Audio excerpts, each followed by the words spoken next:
તો નમસ્કાર મિત્રો, સ્વાગત છે ફરી એકવાર તમારું આજના વિડીયોમાં.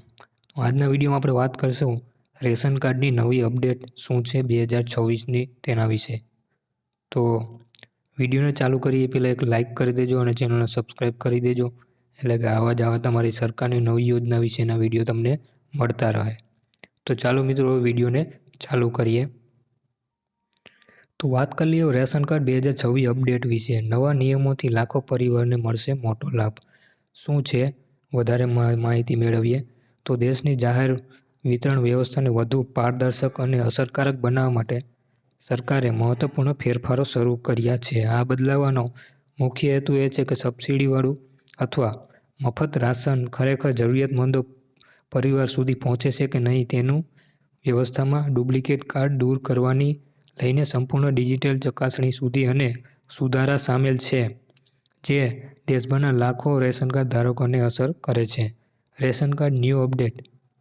આ બદલાવને કારણે સિસ્ટમ વધુ વિશ્વસનીય બનવાની આશા છે, સાથે જ યોગ્ય લાભાર્થીઓને સમયસર અનાજ મળવાનું સુનિશ્ચિત થશે.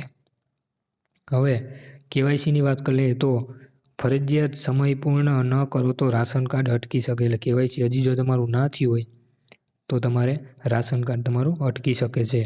નવી માર્ગદર્શિકા મુજબ તમે રાશન કાર્ડ ધારકો માટે આધારિત કેવાયસી કરવું હવે જરૂરી બન્યું છે. જો કોઈ વ્યક્તિ નિર્ધારિત સમય મર્યાદામાં કેવાયસી પૂર્ણ નહીં કરે તો તેમનું રાશન કાર્ડ તાત્કાલિક રીતે બંધ પણ થઈ શકે છે. હવે સરકારનું માનવું છે કે પગલું સિસ્ટમને સ્વચ્છ બનાવવા માટે અત્યંત જરૂરી છે.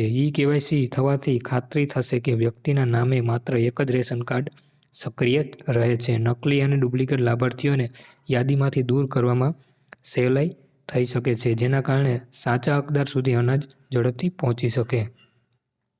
હવે એક જ રાષ્ટ્ર કાર્ડ યોજના હવે વધુ મજબૂત બનશે.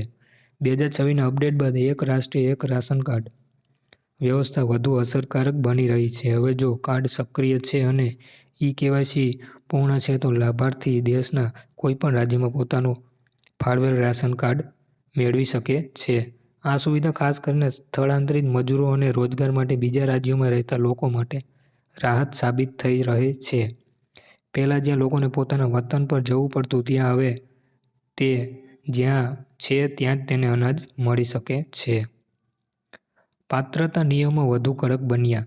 એટલે કે સરકાર મફત અથવા વધુ સબસિડીવાળા રેશન કાર્ડ માટે પાત્રતા ચકાસણી પ્રક્રિયાને વધુ સખત બનાવી રહી છે. હવે પરિવારની આવક, સંપત્તિ અને અન્ય સરકારી ડેટાબેઝના આધારે તપાસ કરવામાં આવશે.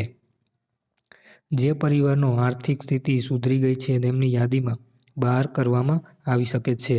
આ પગલાંથી સરકારનો ઉદ્દેશ સ્પષ્ટ છે કે મર્યાદિત સંસાધનોનો લાભ ખરેખર જરૂરિયાતમંદ સુધી જ પહોંચે છે કે નહીં. આ ફેરફાર લાંબા ગાળે સિસ્ટમને વધુ ન્યાયસંગત અને અસરકારક બનાવવામાં મદદરૂપ બનશે. તો મિત્રો, આ હતો આપણો આજનો વિડીયો, જેમાં આપણે વાત કરી રેશન કાર્ડની નવી અપડેટ વિશે. તો આશા છે કે તમને બધી માહિતી મળી ગઈ હશે, અને વિડીયો જો તમને પસંદ આવ્યો તો એક લાઇક કરી દેજો અને શેર પણ કરી દેજો.